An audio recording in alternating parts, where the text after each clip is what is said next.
안녕하십니까, 땅짓고입니다. 오늘 초대 손님은 시청자분들께서 벌써부터 뜨거운 반응을 보여주시고 계시는데요.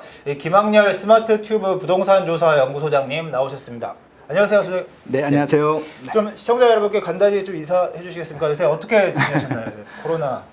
네, 그러니까 저희가 이제 현장에서 만날 수 있는 기회가 좀 많이 줄었잖아요. 그러다 보니까 그런 요청들이 많으셔갖고 이 언택트로 이렇게 네네. 대면하는 좀 어떤 공간을 만들었습니다. 그래서 스마트 튜브 경제 아카데미라고 네. 강의 사이트를 만들었고 제가 원장입니다, 교장님. 네. 네. 자, 본격적으로 김 소장님 말씀 한번 들어보도록 하겠습니다. 우선은 공통 질문인데 올해 주택 부동산 시장 전망. 그러니까 저는 뭐 시장 전문가가 아니기 때문에 리서치 이제 연구원 입장에서 말씀을 드립니다. 저는 이제 지역별로 분석을 하거든요. 네. 그러다 보니까 평균적으로는 올라갈 거라고 일단 결론부터 말씀을 드리는데, 올라가는 지역이 평균보다 많이 올라가는 지역이 있고요. 평균보다 조금 오르는 지역, 심지어는 빠지는 지역들도 있을 것 같아요. 네. 실제로 2019년도 시장도 그랬고 2020년 시장도 그랬는데, 많은 분들이 올라가는 것들에만 관심이 있다 보니까 그런 것들을 간과하고 있어서 아무래도 수요가 좀 아직도 많이 남아있고 공급이 부족한 지역들은 2021년 시장도 많이 오를 것 같고요. 네. 그에 비해서 좀 매물이 쌓이는 지역들이 좀 생기기 시작했거든요. 그런 지역들은 조정도 되지 않을까? 네. 그렇게 좀 애매모호한 답변 드릴게요. 네. 그러니까 오를 곳이 오르고 떨어질 곳은 떨어질 수도 있다 하셨으니까 그 지역들이 어딘지 끝까지 한번 말씀 들어보시면 도움이 많이 되지 않을까 싶습니다.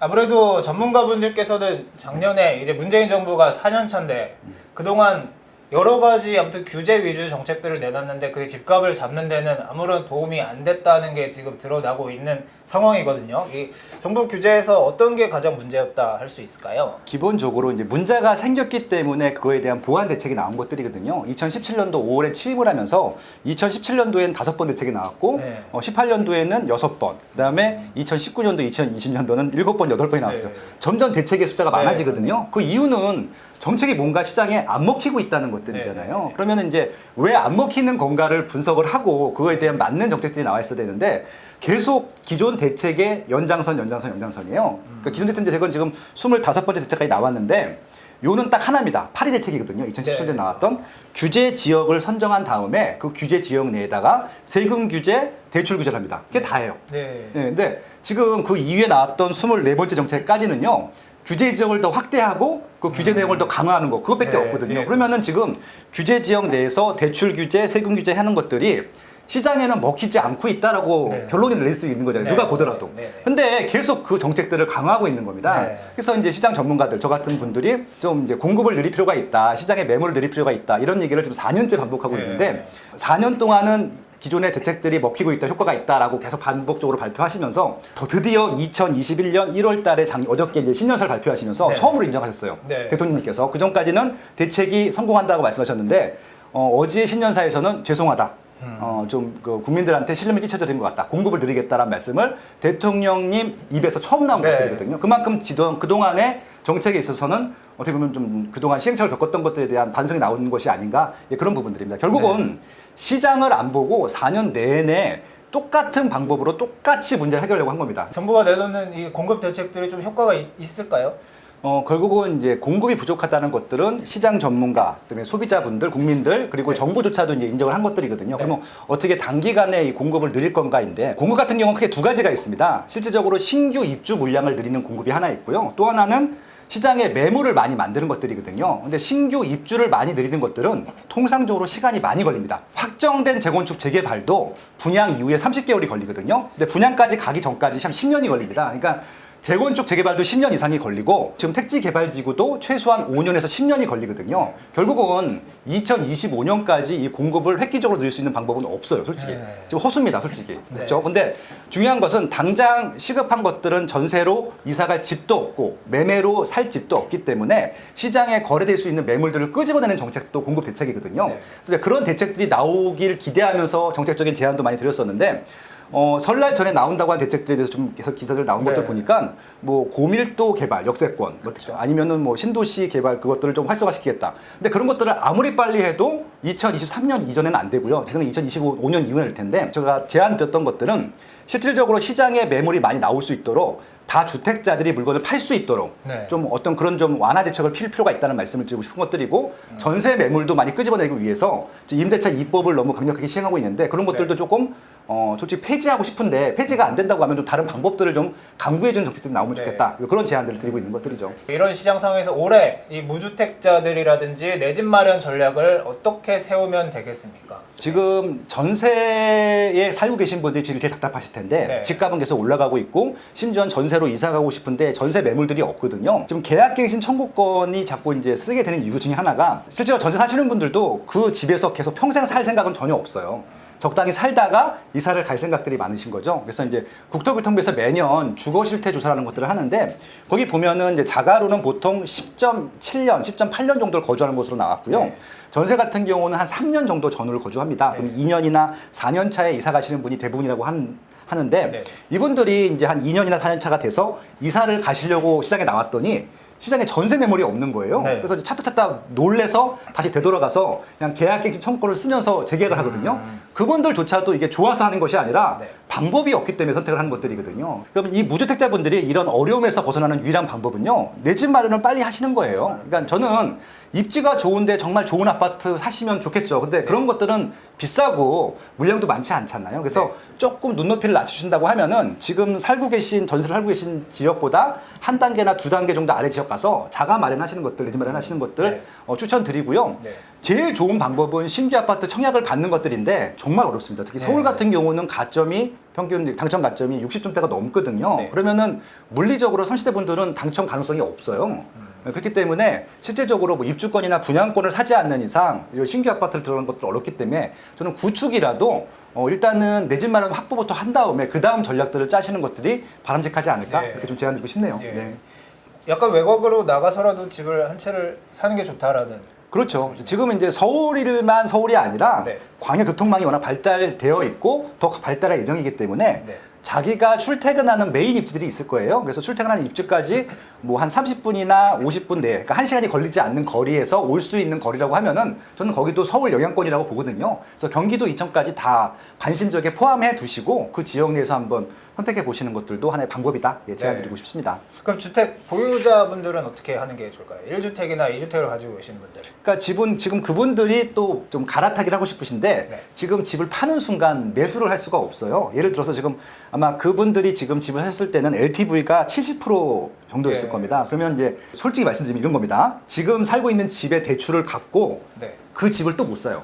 대출이 그렇죠. 40% 네. 미만이기 때문에. 네, 그렇기 때문에 지금 이 집을 팔 수가 없죠. 그래서 현찰이 많지 않으신 분들 같은 경우는 이사를 못 가고 있는 상황입니다. 네. 결국은 평수를 줄이거나 입지가 조금 더 나쁜 쪽으로 이사 갈 수밖에 없는 것들이거든요. 그래서 결국은 뭐 갈아타기 전략을 말씀드리고 싶은데 상급지나 상급 상품으로 가는 것들은 찬성입니다. 돈 있으신 분들 그렇게 하시면 될 것 네. 같고요. 문제는 이제 지금 시세가 많이 올라왔기 때문에 9억 원 이상, 특히 15억 이상 같은 경우에 대출이 안 나오고 대출 좀 상황들을 판단해 보시고 현금 다 동원하셔서 상급 입주로 가시는 것들은 추천드리는데 지금 이 상황에서 집을 어설프게 팔고 하급 입주로 가거나 하급 상품으로 간다. 그건 전 반대. 네. 일단 적극적으로 알아보시는데 어설프게 지금 뭐 돈이 없다고 상황이 안 좋다고 이사 가고 싶은데 나쁜 지역 가는 거는 반대라고 말씀드릴 수 있을 것 같아요. 네. 그 2주택 이상 가지신 분들은 올해 또 보유세가 어마어마하게 올라갈 거기 때문에 네. 보유세 많이 고민을 하실 거거든요. 그렇습니다. 이제 네. 올해부터 본격적으로 저는 이제 세금 대란이 일어날 거라고 말씀드리는데 작년까지는 세율이 오르지 않았고 올해부터 네. 세율이 올라갑니다. 그래서 네. 이제 본격적으로 2주택자, 3주택자에 대한 보유세가 심하게는 6%까지도 나오거든요. 네. 이게 6%라고 하면은 어마어마한 거잖아요. 근데 이제 지금 서울에 비싼 아파트 두 채 갖고 계신 분들은 좀 어마어마하게 많이 내실 거고요. 근데 네. 지방 같은 경우는 아무래도 좀 공시가격이 낮기 때문에 아마 조금 더 버티실 여력이 있을 텐데 중요한 건 뭐냐면은 보유세를 많이 내는 지역들 같은 경우는 가격이 계속 오를 것 같고 보유세를 조금 내는 지역들 같은 경우는 매물이 쌓일 것 같아요. 아까 제가 서두에 화두를 던졌었는데 그러니까 좀 태기를 하셔야 될 것 같아요. 보유세가 안 나온다고 별로 안 나온다고 유지할 것인가 보유세가 많이 나온다고 매도할 것인가 이것들을 셈법을 좀 많이 좀 계산해 보셔야 될 것 같고 공부 좀 해보셔야 될 것 같다는 말씀을 드리고 싶은 거죠. 왜냐하면은 아까 말씀드린 대로 지금 어설프게 팔았다가 나중에 절대 그 가격에 살 수 없는 경우가 생길 수도 있을 것 같거든요. 심지어는 보유세를 감당하고 낸다 하더라도 시세 상승분이 더 클 수도 있는 부분들이니까 그런 부분들은 조금 한 1년 정도는 한번 생각을 해보시고 그렇게 한번 결정하시는 것도 나쁘진 않을 것 같고요. 지방에 좀 어떻게 보면은 좀 수요가 떨어지는 지역들, 그러니까 실수요가 좀 적은 지역들 같은 경우는 갖고 있다고 능사가 아니거든요. 그래서 지금까지 시세도 안 올랐고 앞으로 올라갈 가능성이 없다라고 하는 것들은 다 주택자들 같은 경우는 한번 정리해 보시는 것도 방법이 되지 않을까? 예, 그렇게 좀 제안도 드리고 싶네요. 대구 등 지방광역시도 짧게 전망 부탁드립니다. 제2의 도시 부산입니다. 부산은 작년까지는 참 좋았죠. 네. 비규제 지역이었는데. 근데 작년 말에 이제 규제 지역으로 기장군하고 동구 빼고는 다 지정이 됐어요. 네. 그래서 지금 이제 추가적으로 투자하시긴 좀 어렵습니다. 근데 지금 규제지역으로 지정된 다음에도 뭐 해운대구, 동래구 이런 건 오르고 있거든요. 결국은 키는 이런 것 같아요. 서울 같은 경우는 지난 4년 내내 규제를 받았는데도 올라갔잖아요. 실수요가 많은 지역들은 오릅니다. 그러니까 부산도 350만이라고 하는 대도시이기 때문에 대기 수요가 많은 지역들은 오르거든요. 결국은 이제 부산의 인구가 줄고 있는 건 사실이기 때문에 신규 택지 개발 사업은 조금 보수로 볼 필요는 있지만 도심 내에 인기 있는 뭐 수영구라든지 해운대구라든지 동래구라든지 뭐 이런 좀 인기 있는 지역들이 있습니다. 거기에 재건축 재개발 같은 경우는 아직도 수요가 많아요. 네. 실거주 수요기 때문에. 그래서 일단은 부산 같은 경우는 규제 지역 상황이기 때문에 추가적으로 투자하시는 것들보다는 내 집 마련 혹은 갈아타기 목적으로 재건축 재개발들 을 노려보시는 것들이 좀 바람직하지 않을까 뭐 그런 좀 제안 드리고 싶고요. 대구 같은 경우도 지금 거의 조정 없이 거의 10년 가까이 지금 오르고 있거든요. 근데도 아직도 올라요. 수성구, 중구, 달서구가 메인일 텐데 거기는 달성군이 워낙 부지가 큽니다. 그러니까 나머지 8개, 다 해서 8개 군데 7개 구를 합친 거랑 달성군이랑 면적이 똑같아요. 네. 그 얘기는 뭐냐면은 달성군 같은 경우는 택지개발 사업 경쟁 입지가 많기 때문에 여기는 아파트가 많이 들어오게 되면은 수요를 뺏길 수 있는데 그 외 지역들 같은 경우는 재건축 재개발 같은 경우는 늘 수요가 있거든요. 그래서 역세권에 최근에 또 대구 같은 경우는 최근에 역세권이 하나 또 생기는 지역이 생깁니다. 그래서 그런 것들 보시면서 호재가 있는 지역들 중에서 출퇴근이 가능한 입지들 보시면 좋겠다라고 좀 제안을 드리고 싶고요. 지금 무리한 투자는 어렵습니다. 왜냐면 대구는 지금 다 규제적으로 다 100%다 지정됐기 때문에 그렇고요. 네. 광주는 지금 안 올랐어요. 하나도 안 올랐는데 규제 지역이에요. 이 말씀을 왜 드리냐면요. 아무래도 지방은 수요가 적거든요. 저는 이제 개인적으로 지방은 규제를 안 하는 게 맞다고 생각해요. 아무리 올라가도. 수요가 한정이 돼 있거든요. 근데 수요는 계속 수도권 같은 경우는 수요가 증가하기 때문에 규제해도 괜찮다고 생각을 하는데 지방은 웬만큼 오른 다음에 조정이 되는데 그러니까 광주 같은 경우가 굉장히 피해자인 거죠. 네. 거기는 규제 안 해도 웬만큼 오르다가 빠질 텐데 지금 그래서 규제 지역 때문에 아마 조정을 당할 지역들이 생길 겁니다. 근데 지금 광주 같은 경우는 최근에 입주 물량이 많지 않아서 아마 실수요층들이 계속 선택을 할 겁니다. 이왕이면 이제 좋은 입지들 지금 시기에 조정이 될 때 들어가시는 것들 추천드리고 싶어요. 네. 그 광주 같은 경우는 서구가 메인 입지고요. 서구에 붙어 있는 남구, 그러니까 서구랑 남구가 메인 입지입니다. 거기서 좀 이렇게 학세권이라고 하는데 좀 잘 갖춰진 입지들 보시면 좋겠다라고 좀 제안드리고 싶고요. 또 이제 울산이 있습니다. 울산이 작년에 많이 올랐어요. 많이 오르는데 다 오른 게 아니라 울산도 5개 구가 있는데 제일 좋은 구가 남구입니다. 울산 남구 같은 경우는 강남구 같은 구거든요. 네. 옥동, 신정동 요 라인이 굉장히 학원가 라인이거든요.